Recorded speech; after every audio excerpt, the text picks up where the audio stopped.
Je suis représenté une frange, je suis venu représenter une frange de la diaspora noire qui n'est malheureusement pas bien connue, bien qu'elle est nombreuse et se chiffre même à des dizaines de millions.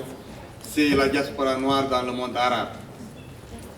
Le monde arabe qui a lui aussi connu sa traite, la traite orientale, qui a aussi autant saigné l'Afrique que la traite triangulaire, la traite occidentale.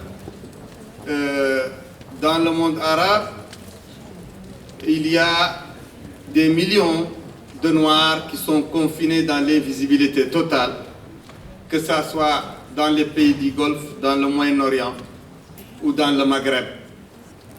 Il y a 8 millions d'Africains en Algérie qu'on ne voit jamais, ni à la télévision algérienne, ni dans les représentations diplomatiques algériennes. Autant encore 2 millions en Tunisie, un peu plus au Maroc, en Irak, en Arabie Saoudite, au Koweït, partout dans le monde arabe, les Noirs, la diaspora noire est confinée dans une situation de sous-homme. Les Noirs dans le monde arabe, le mot noir est synonyme d'esclavage, est synonyme d'être à la marge de l'humanité. Je viens de la Mauritanie qui est un pays entre le Sénégal et le Maroc, la Mauritanie qui est une république islamique, en guillemets, la Mauritanie dont les 20% de sa population sont encore des esclaves.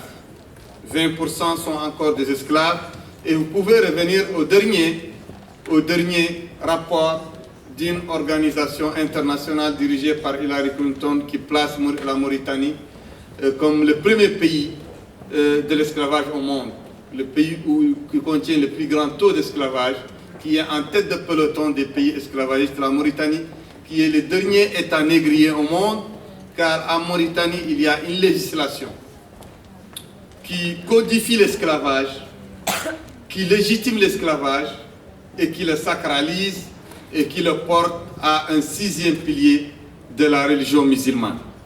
Chez nous, en Mauritanie, les esclaves sont confinés encore dans des travaux forcés, sans repos, sans salaire, sans soins.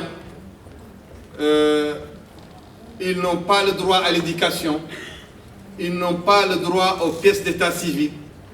Et ceux qui détiennent les esclaves, c'est une communauté qui s'est définie comme blanc par opposition aux Noirs qui sont leurs esclaves. Les Beydans, blancs en langue dialectale arabe locale, les Arabo-berbères qui sont 20% de la population et qui ont hérité l'État mauritanien de la colonisation française. Nous, en Mauritanie, on a lancé une lutte contre l'esclavage qui nous a valu la prison, la détention. Actuellement, à l'heure où je vous parle, il y a 13 militants de notre organisation qui sont emprisonnés dans la ville de Kaïdi pour avoir protesté contre le racisme.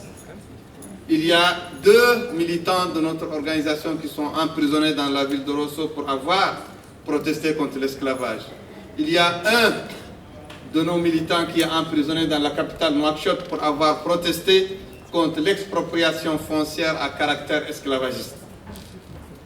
En Mauritanie, nous sommes encore soumis au dictat d'un code noir, d'un code négrier, d'un code qui autorise la castration des esclaves, la vente des esclaves, le don des esclaves, la sécession des esclaves, un code qui est toujours en vigueur en Mauritanie et qui est élevé au niveau du sacré, car élevé par l'État et les groupes dominants mauritaniens comme étant la seule interprétation valable du Coran et de la geste du prophète Mohammed, paix et salut sur lui. C'est pourquoi, dans un acte de défi volontaire et symbolique, moi, je me suis permis, le 27 avril 2012, d'incinérer publiquement dans la place qui jouxte ma maison, d'incinérer publiquement dans un feu de révolte des exemplaires de ce code et l'État mauritanien s'est déchaîné contre nous. J'ai été violemment arrêté. Le quartier où j'habite, qui est le quartier des esclaves et des anciens esclaves, le quartier des Noirs, a été cerné par des dizaines de voitures de l'armée, de la police et de la gendarmerie. Le réseau Internet a été coupé à ce quartier, l'électricité a été coupée à ce quartier, le réseau téléphone, et nous avons été attaqués par un déluge de bombes lacrymogènes et de bombes assourdissantes et de balles réelles. J'ai été arrêté avec une partie de mes amis et nous avons passé un mois dans un camp d'internement et nous avons été traduits en justice et accusés par des chefs d'inculpation passibles de la peine de mort, 3 chefs d'inculpation passibles de la peine de mort, et nous avons été traduits en justice. Mais la mobilisation des Noirs et des esclaves noirs de Mauritanie a eu raison de l'État mauritanien. Lorsque l'État mauritanien nous a arrêtés, le chef de l'État lui-même a convoqué tout le corps diplomatique en Mauritanie, dont l'ambassadeur allemand, et il leur a dit que nous méritons la peine de mort parce que nous sommes coupables d'apostasie. Et les ambassadeurs européens, occidentaux, se sont bien gardés de rappeler à ces dictateurs les principes qui fondent leur État, leur système de gouvernement, les principes de liberté démocratique et de droits de l'homme. C'est pourquoi nous, en Mauritanie, nous continuons cette lutte et nous avons été libérés grâce à une mobilisation populaire et nous comptons abolir l'esclavage, abolir le racisme d'État en Mauritanie par une mobilisation populaire continue et un sacrifice. Nous avons refusé l'exil, nous avons refusé de céder à la peur pour aller en exil. Je vous rappelle aussi qu'en Mauritanie, il y a des ethnies noirs, il y a les Peuls, il y a les Soninké, il y a les Wolofs, il y a les Bambara.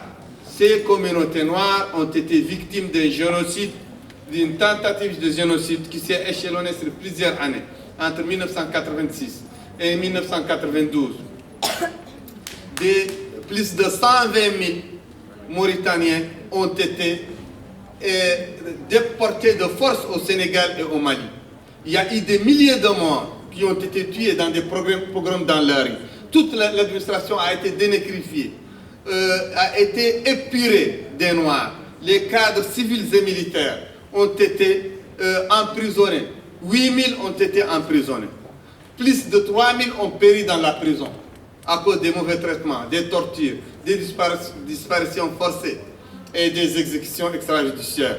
D'autres se sont éparpillés dans le monde comme immigrés, comme cherchant l'asile, fuyant la mort. Et nous nous insurgeons contre cet apartheid implanté en Afrique de l'Ouest, en Mauritanie. Et c'est un apartheid, malheureusement, c'est un apartheid qui requiert le silence des gouvernements africains, qui requiert le silence de l'OIA. Nous sommes contre cette solidarité tiers-mondiste qui veut parler de l'esclavage occidental et taire l'esclavage dans le monde arabe, et taire l'esclavage interne. C'est pourquoi je vous interpelle, chers amis, de bien vouloir communier avec nous dans cette lutte qui est une lutte non seulement pour la Mauritanie, mais pour des dizaines de millions de Noirs qui sont confinés dans l'esclavage, l'oppression et l'invisibilité au sein du monde arabe. Je vous remercie.